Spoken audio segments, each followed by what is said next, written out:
বাচ্চাটা হাতে আবারও বিস্ফোরণে কেঁপে উঠল মালদহের কালিয়াচক। এবারে একটি আমবাগানে বল ভেবে বোমা নিয়ে খেলতে গিয়ে বিস্ফোরণে জখম 2 শিশু। ঘটনার সিসিটিভি ফুটেজ প্রকাশ্যে। ঘটনায় চাঞ্চল্য মালদহের কালিয়াচক থানার আলিপুর 2 নম্বর অঞ্চলের শেরশাহী লক্ষ্মীপুর এলাকায়। ঘটনাস্থলে কালিয়াচক থানার বিশাল পুলিশ বাহিনী। জানা গেছে, এলাকার একটি আমবাগানে সাইকেল নিয়ে খেলা করার সময় 2 শিশু বল ভেবে একটি বোমা হাতে তুলে নেয়। তখনই বল ভেবে সেটিকে ফেলা মাত্রই ধোঁয়ায় ভরে যায় গোটা এলাকা। রক্তাক্ত হয় শৈশব।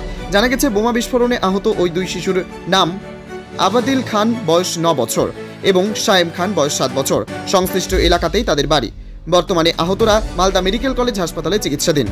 এদিকে ঘটনা ঘিরে শুরু হয়েছে রাজনৈতিক বিতর্ক। এ বিষয়ে কে কি বলেছেন শোনাবো আপনাদের। টিএমসি আমি আছি, মেম্বার টিএমসির। আগে টিএমসি মেম্বার আছি।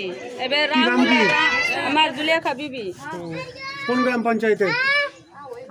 আলিপুর 2। কি ঘটনা, কি বলছেন? কি বলছি, দিলীপ মাথানি কংগ্রেস আছে, আমি টিএমসি আছি। আর আমাদের উপরে অত্যাচার করছে, কংগ্রেস হতে বলছে। আমরা কংগ্রেস কিভাবে হবে? আমরা হয়েছি, যে আছি তো আছেই।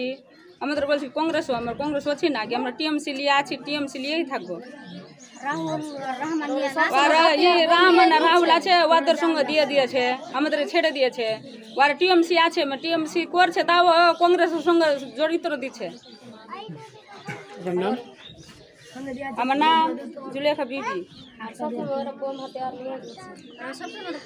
আর সবসময় বোম হাতিয়ার নিয়ে ঘুরছে, আমাদের অত্যাচার খুবই করছে। আমরা বাড়িতে থাকতে পারছি না, তালা মেরে থাকছি।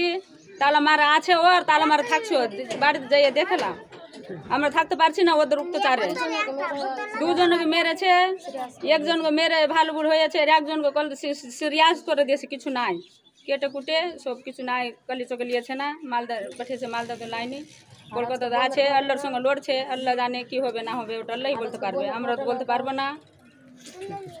আর আমার বরের কাছে 5 লক্ষ টাকা চাইছিল। আমার বরের নাম হলো শরীফ শেখ। আমার বর ওদের সঙ্গে কোনো ব্যবসা পানি কিছু না। আমার বর বছর 4টা 5টা গরু পুছে লেবারের কাজ করে, গ্রামের 10টা 15টা লেবার খাটায়, আবার নিজে ও মুন্সিগিরি করে।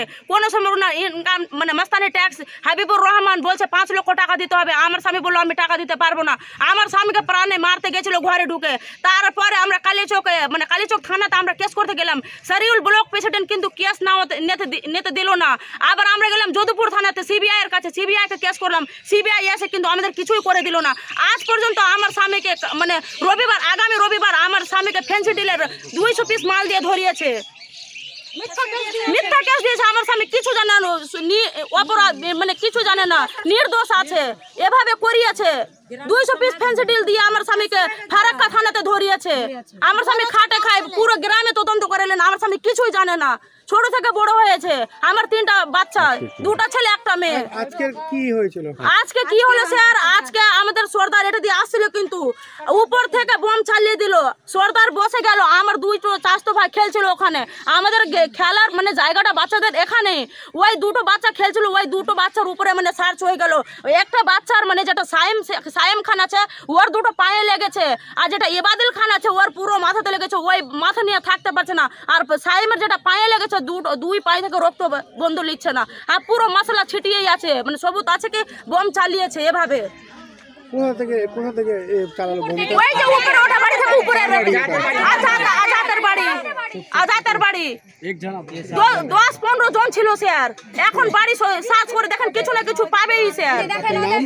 আমার নাম রকিয়া বিবি।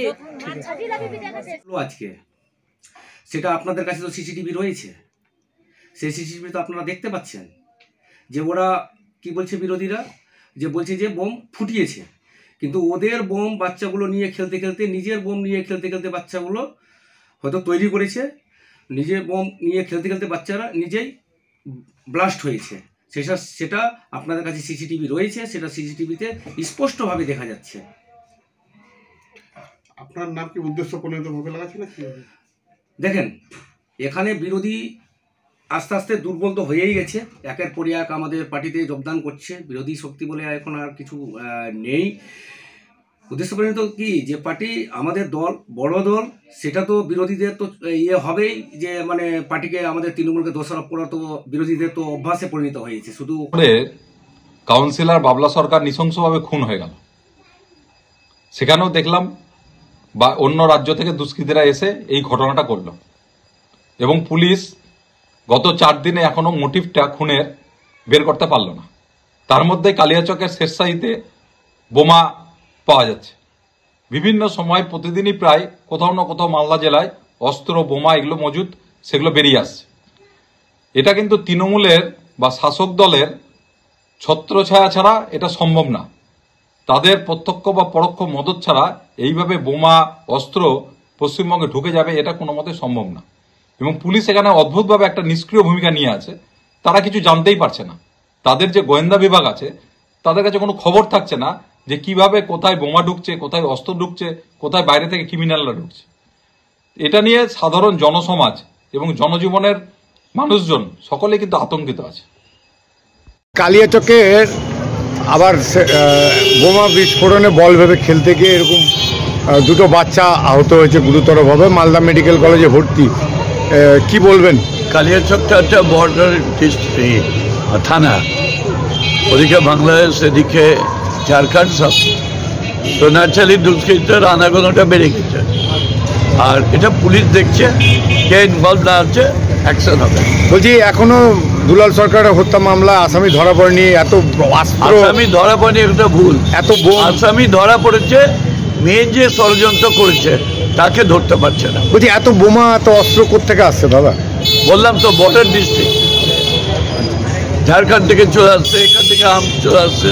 বিএসএফ কে দায়ী আছে এর জন্য? হতে পারে, নাকের ডগায় কিভাবে আসছে।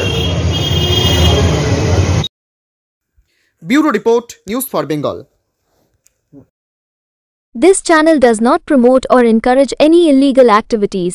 All contents provided by this channel is meant for educational purpose only.